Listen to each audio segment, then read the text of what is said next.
అనే నవ్వాలి. వీడు బలవంతంగా నవ్వమంటే కామెడీగా నవ్వుతుంది. ఓకే చాలు.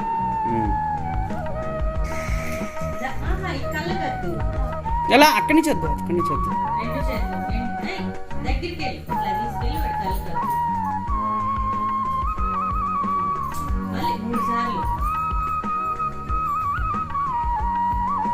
కారిపోతున్నాయి.